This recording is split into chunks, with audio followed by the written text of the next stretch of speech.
Today I wanted to give more of an insightful inside look into how I make my environment paintings. This video will probably be a lot longer than what I'm used to posting, and there's going to be a voiceover commentary. There's going to be UI as well, since I did a screen recording of Procreate. So hopefully you're able to get more of a behind the scenes look, and I hope that you can learn something from it.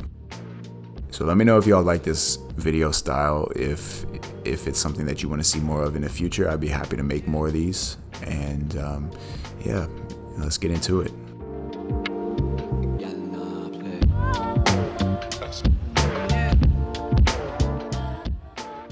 First thing that I want to do is get some color onto the canvas. So I put down some blues and a little bit of purple because I know that I want the sky to be a cooler blue color. And I keep it pretty abstract and rough right now with some textures because it's mainly just me trying to get something down. I can always change it later if I need to change the value, or if I need to add more of a gradient on it. I can do that later. But with that done, the next step for me is to get a perspective grid in, and I always try to do this early on in the piece. Because a perspective grid is really going to help me structure the painting. So Procreate is nice because it has a built-in grid system, so you can you can make your own perspective grids in the settings, and that's what I do here. So it's a simple 1-point perspective, and really just making sure the horizon line is on like the bottom third of the canvas. And in this case, the vanishing point is a little bit off towards the right. Off the canvas towards the right a little bit. So that should work. That should be everything I need to set up a structured composition. So now that I have a perspective grid in, I'm going to make a new layer on top of that, on top of the sky layer, and paint in some mountains. And I know I want these mountains in the very far background, so they're going to naturally be a lot lighter than what you would normally expect, and they're going to be much more shifted towards the blue, and they're going to take on a blue appearance, and that's because of atmospheric perspective. So after that, I want to get a mid-ground in here, so I make a selection and paint in a darker gray for the mid-ground. And similar to the background mountains, they're not final. Like, I'm going to edit the shape and make little adjustments later on, but I'm filling this canvas with different elements that I'll later on, add form and texture to. But for now, I'm just keeping it pretty flat with flat colors and basic shapes.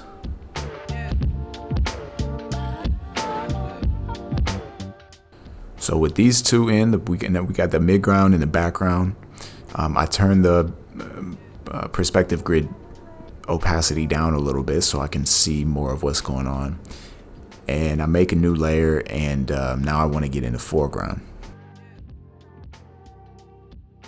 So I keep these three things, mid-ground, background, and foreground, separate because I want to be able to edit them if I need to have more elements in between. Having them on separate layers is a good way to be able to edit things later on. So I know in the foreground I want some rocks, some kind of rock texture, and it's going to take me a while to build that up. But what I'm just focusing on right now is just getting in that big shape and that big mass to kind of block out this foreground.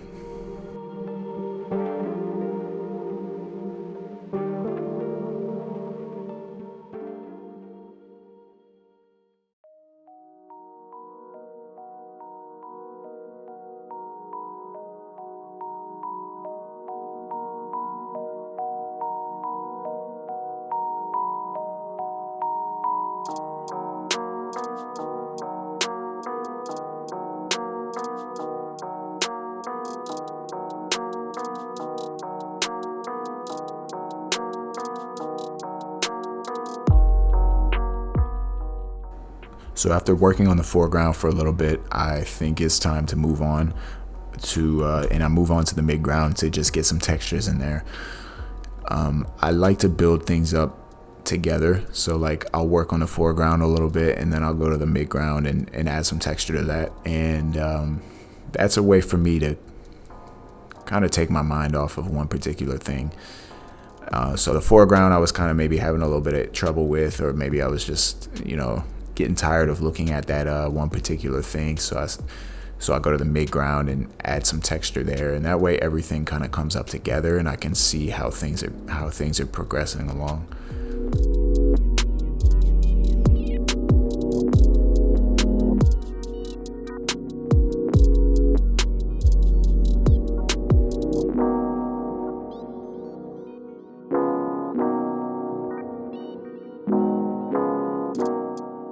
Throughout this painting, you'll see me use the selection tool a lot, and I do that often to make nice clean shapes and have a nice contrast between painterly edges and more of like a graphic edge.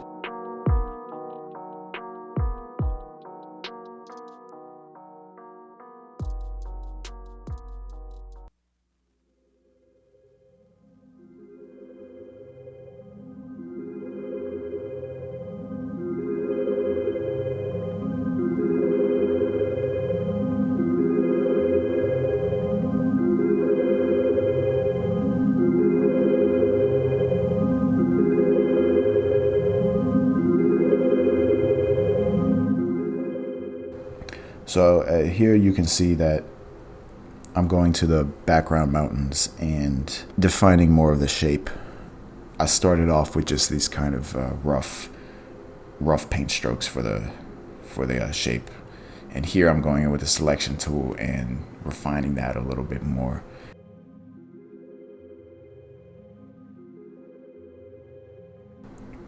And it's messy. It's still pretty rough, and that's okay. This is a part, and it's really this first beginning portion of the piece, and really throughout a good portion of the beginning stages.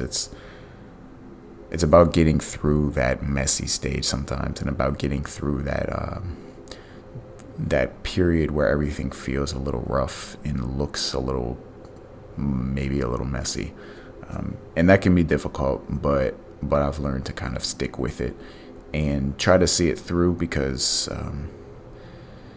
oftentimes it will work out if you keep on going with it. And once you build that confidence and build that knowledge and that understanding that you can push through that, it becomes easier and easier. Because early on, if you haven't pushed through that stage often, you can just feel like everything that you do is messy. And I've felt that before personally, like, oh, this is messy, and you kind of give up at that point, and you don't see it through past that. And oftentimes that can kind of create this discouragement that you feel like everything that you do can never get to a finished state. But sometimes if you stick with it long enough, and if you just push through that, you can get through it.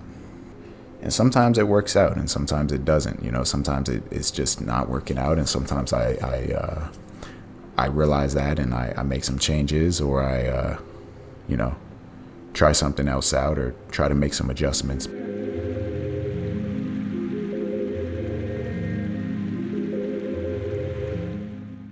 Right here, I wanted to extend the canvas a little bit horizontally. So I did that, and I just pulled the extra stuff on the side, and it wasn't too big of a deal because I'm still kind of early on in this piece. It's still kind of rough, so I didn't really lose much or have to repaint much there. So I try to usually make those decisions earlier in the painting, because if I wait until later on, it's sometimes a lot harder to correct those mistakes or to make those adjustments, since you've painted so much already.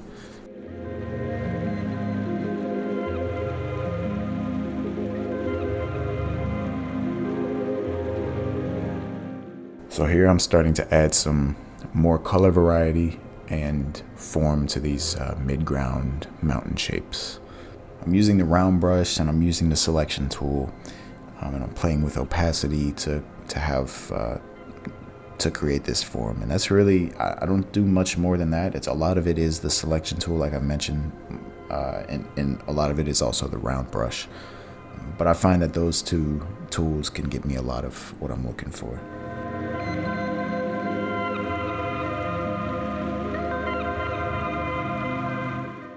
So and what I was saying earlier about the messy stage, like right now, this foreground looks quite messy, and that's okay though. And I know when I was painting this, I felt like oh man, this looks kind of bad.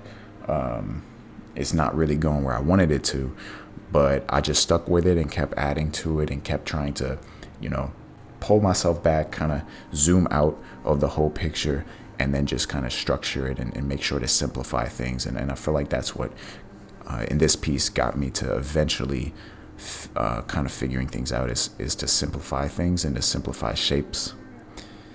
And a lot of times when I paint, that is a really good solution for me, is to just at the end of the day just simplify, because things can get really detailed and really complex. Simplification and being able to group shapes and group values is a really good way to deal with that. Also, another thing that I try to do is if it's not working out and it's just not looking how I want it to, I try to just move on to something else in the picture, or something else in the image. So like if the foreground is not working out, I'll go to the midground and work on those rocks a little bit and try to take my mind off of that. And hopefully I'll see that the midground starts to work out, and that maybe I just took my mind off of it. I've got a different perspective. And then when I come back later to the foreground, I have a different approach, and maybe I look at it in a different way. So that can be helpful as well.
At this point, I realized that I wanted to have some separation between the midground and the foreground, and the values were pretty close. They were both these lighter, cooler colors, and I wanted to be able to separate the midground a little bit more. So I added this kind of grass that was growing up on the midground mountains, at the base of the mountains. And I felt like that gave me a little bit of a value change, to where now we can distinguish what's close to us and what's further away.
You'll see here I'm adding more of a graphic grass on top of the previous painted grass.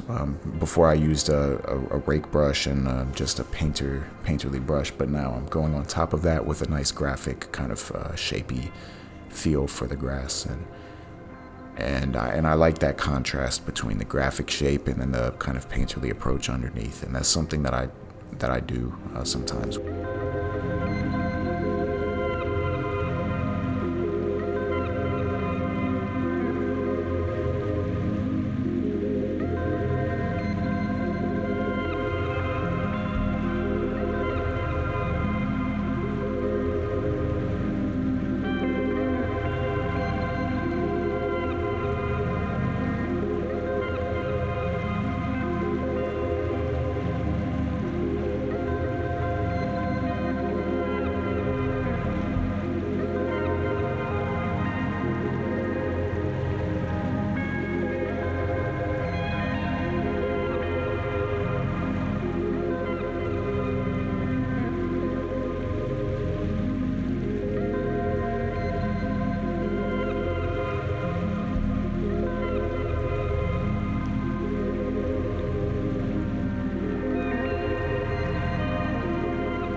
I'm now adding some lighting to the background mountains, and I'm keeping it pretty two-tone, so I'm having the cooler blue, the darker cooler blue for the base kind of shadow tone, and on top of that, on a clipping mask layer, I'm just making some clean selections and putting in like a neutral blue, a little bit lighter, for the lighting part. And I'm going to keep it those two values. I don't want it to be complex. I don't want it to read too noisy or anything. So it's nice, clean, simple, and it's realistic, because if you look at mountains in the distance, you're not gonna see too many different color shifts, especially with all the atmospheric perspective. So I just keep it with those two values, and that should be good.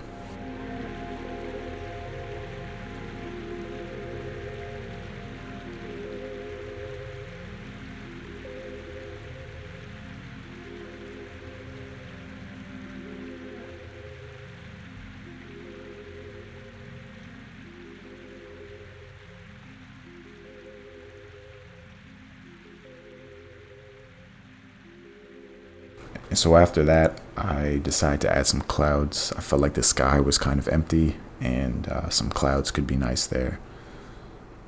And so to do that, I just use a kind of a painterly textured brush, and I select a really light value. In fact, I think it's close to white.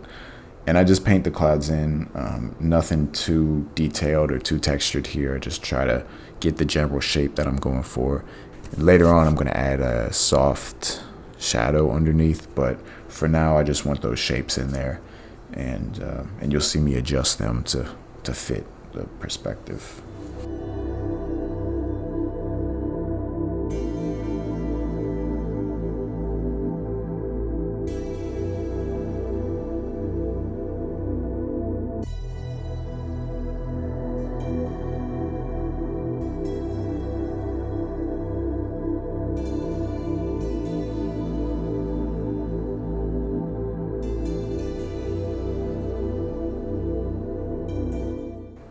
So what I'm doing here is making selections on the mid-ground area and on the rocks and the mountain area. And I'm going to fill that in with a cooler a cooler color and set the layer to multiply mode. And that's basically going to be how I handle the shadows. So with multiply, it's going to make those cooler blues darker, and it's going to affect the paint underneath, so it's going to look like a shadow. And then I can erase some of the edges or smudge some of the edges to make it have a smoother transition, a softer edge as the forms wrap around.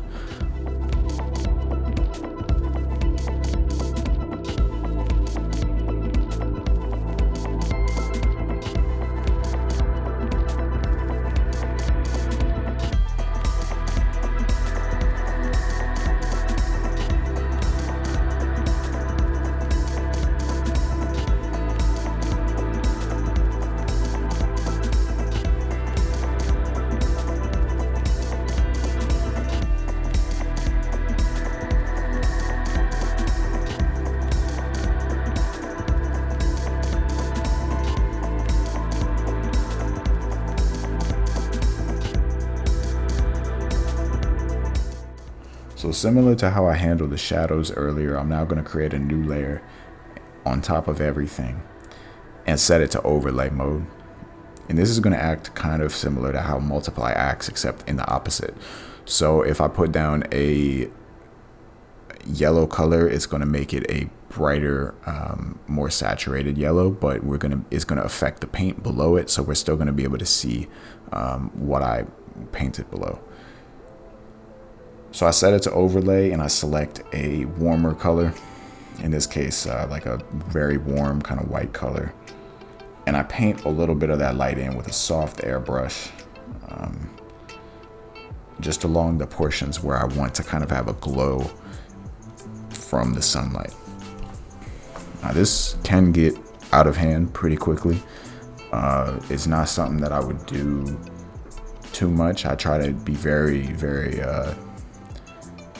careful with how I put the overlay paint down, because it will get very saturated and very kind of it will start to look kind of like a filter if you do too much of it. So I use a soft airbrush with a lot of pressure opacity, so I can control how much I'm putting down with just by pressing the pencil. So I decided to add a character after that and keep it pretty simple. I just want them wearing a hood, kind of a red hooded figure walking throughout the scene, and it just adds a little storytelling, and without me having to do too much work on the actual character. So it's just kind of an easy way to throw in some storytelling for me. So after adding the character in, I decided to push a little bit more of that overlay layer and have some more bounce light on those rocks in the midground. And so to do that, I just again select a warm orange color and paint it in softly, very subtly on the backside of those rocks.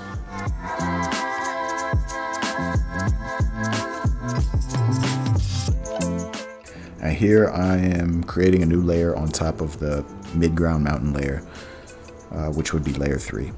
And I'm making a clipping mask layer onto layer 3, and I want to push back those mountains a little bit more, so I'm going to select a light color and just very softly hit the tops of the mountains to kind of push them back further into the scene so they don't feel so dark and they don't feel so close to the viewer.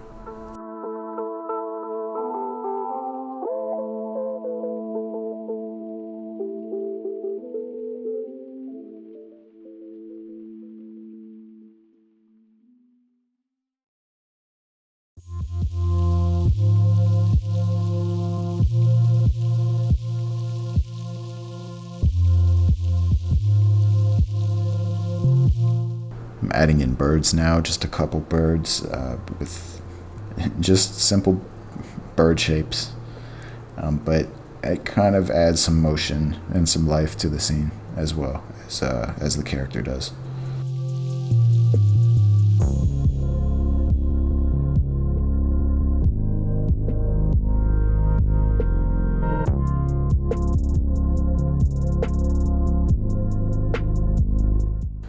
So at this point, I still wasn't too happy with the foreground, particularly the grass and the rock texture in the foreground, so I decided to add some more of those graphic grass shapes just by using the selection tool. And I filled them in with a simple airbrush, and I was happy with the results.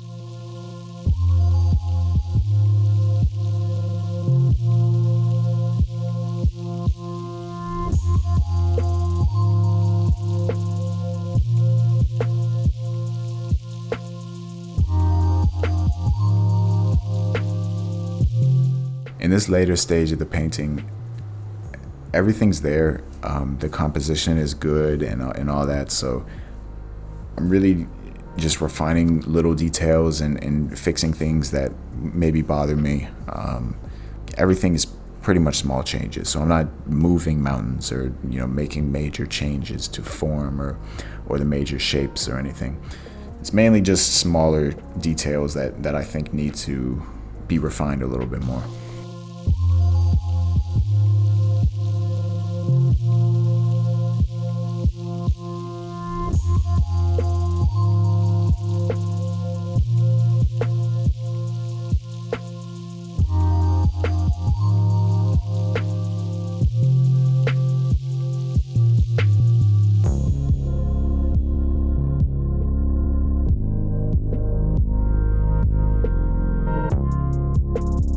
For example, one of the smaller little additions that I add to this piece would be the fog between the midground and the background.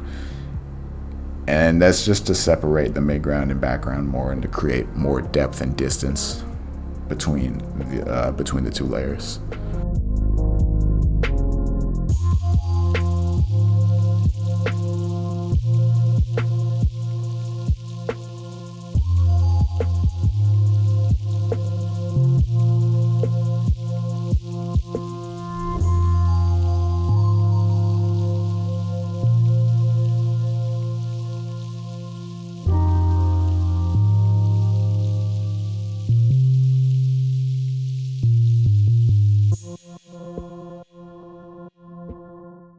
Here I'm creating little selections for smaller rocks on the base of the mountain. And these are very, very small details, but again, this is kind of the time for that. And I just fill it in with a round brush and keep them as flat colors, and they read as little rocks there. And so with that, this painting is just about done. There's a few more things that I'll go on to add later on, but just minor details. But for the most part, everything's in, and I'm pretty happy with it. So hopefully you enjoyed the video. Like I said, this is a new kind of format, and I look forward to making more if this is something that y'all would be interested in seeing. And if y'all have any recommendations or anything that you want to see, I'd love to know, so just let me know in the comments. And thanks for watching, and keep creating.